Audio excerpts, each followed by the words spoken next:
Murdoch wasn't feeling well. His joints ached, and he couldn't breathe properly. Workmen tried to make him feel better, but it was no good. Boker will take you to Covent Gate. Hopefully they know what to do. But sir, asked Murdoch, who will look after my goods trains? Don't worry, said Sir Topham Hatt. We'll work something out. Murdoch felt miserable. Unfortunately, while Murdoch was away, Gordon was assigned to take his goods trains, and he hated it. Disgraceful! Disgraceful! Disgraceful! You would hear him say. The shame of it! The shame of it! Oh, the shame of it! To make things worse for Gordon, the freight cars would usually tease Gordon about it and play tricks on him, and that made even crosser. And to make things worse, James and Henry would tease him about it. Well, look at this, they always say. Gordon's doing some freight work for once. Freight cars suit you very well, Gordon. Maybe you should stay doing this and let us take care of the express from now on. Gordon usually tries to get back at them, but it doesn't work. Fortunately for Gordon, though, Sir Topham Hatt was in his office contacting an engine workshop for a spare engine to take Murdoch's place. The next morning, Gordon entered after the station for the goods train. Sir, pleaded Gordon, do I have to take more of these heavy goods trains? Why can't Henry do it? I'm an express engine, not a mixed traffic engine. Sorry, Gordon, but you were the second strongest engine to Murdoch. But don't worry, I've contacted an engine workshop while you were doing Murdoch's work, and I've got an engine to take your place. Gordon was relieved. Soon the new engine arrived. The engine was very big. It had dark blue paint with red stripes, with a cow catcher in front. Gordon had never seen an engine this big before. This is Hank. He's a Pennsylvania Railroad K4 Pacific type class. He was made in the States. Hi there, said Hank friendly. Take the weight off your buffers. I'll take care of this cars for you. Soon Hank took charge of Murdoch's goods trains. At first, the cars tried to play tricks on him, but Hank was too smart and strong for them. I know you tricks. You cars can't surprise me. Hank made good time and was friendly to all the other engines. The engines were pleased to have an engine like Hank on their railway, all except Henry, who was jealous. He might be able to pull heavy goods trains, but he's never to pull special goods trains like me. What special trains have you pulled lately? Asked Thomas. The Flying Kipper, boasted Henry. You mean that smelly train? Said James. It's just a train full of smelly fish. What's so special about it? Doesn't matter what's on the train, it's the value of it.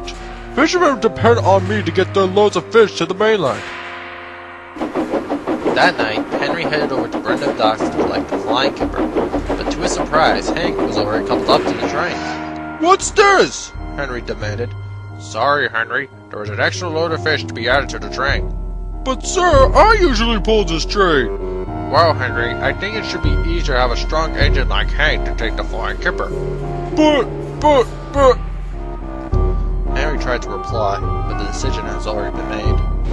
Watched in anger as Hank left the Flying Kipper. Henry was now determined to pay Hank out.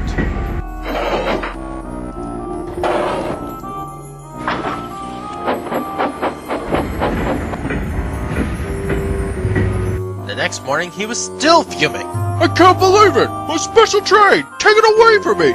It's a disgrace! Why are you still complaining about Hank taking your train? It's only a train full of smelly fish! Before Henry could reply, James had already left. Henry took his anger out of the freight cars as he collected for his slow goods train. Complained the freight cars. Oh, shut up and come along! The freight cars were furious, and they began making a plan to get Henry back. Henry bumped the freight cars when he arrived at the station, and bumped them again when he needed more. As his train got longer, the freight cars were planning to pay Henry out. Notice this. All went well as they soon began to climb Gordon's Hill. This is where the freight cars' plan began. Hook back! Hook back! Hook back! Soon Henry began to struggle up the hill as he started to go slower. Looks like those freight cars are up to their usual tricks again, said his fireman. Well, we'll have to show him how strong Henry is, said the driver. Pulled Henry's regulator to give Henry more strength. Henry gave all the strength and forced the freight cars up the hill. Unfortunately, if Henry wasn't so cross, he would have remembered that all goods trains must stop at the top of the hill so the guard would apply the brakes on the freight cars. Wait, Henry, wait! Called his driver. Henry didn't wait. He was so focused how to pay Hank out. Too late, he saw where he was and tried to stop, but he gave the freight cars the chance they needed. Hurrah! Hurrah! They called, banging their bumpers. They pushed Henry down the hill. Called the freight cars. I got to stop! I got to stop! The driver applied the brakes, but they were no use against the surging cars. The disaster lay ahead. Henry came off the rails, laying on his side. His crew wasn't hurt, but Henry was very embarrassed.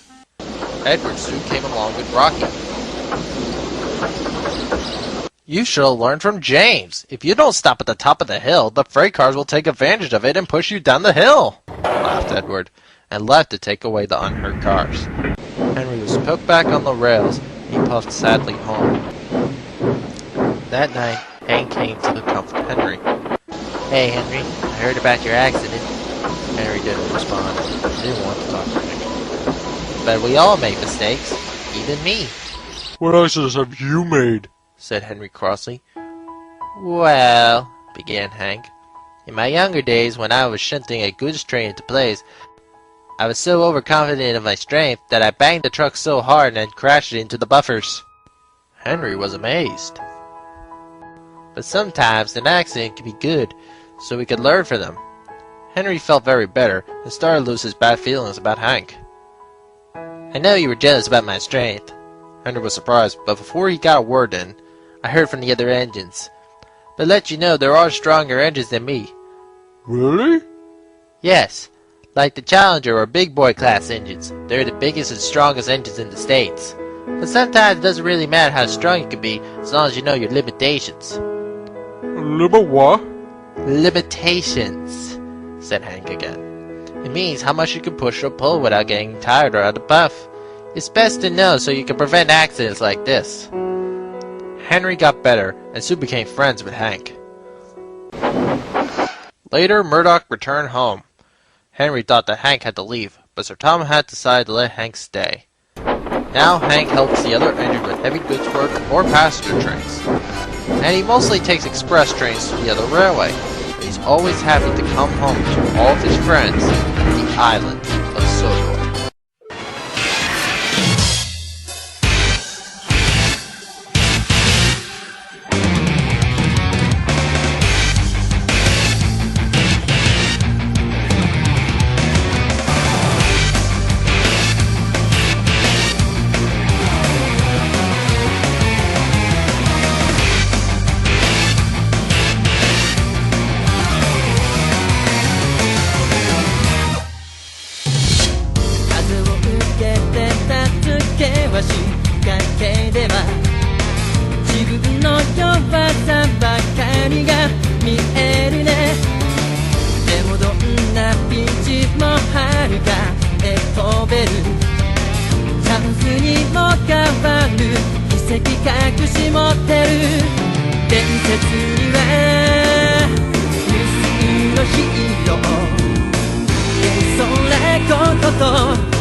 傷だらけでも憧れてた未来」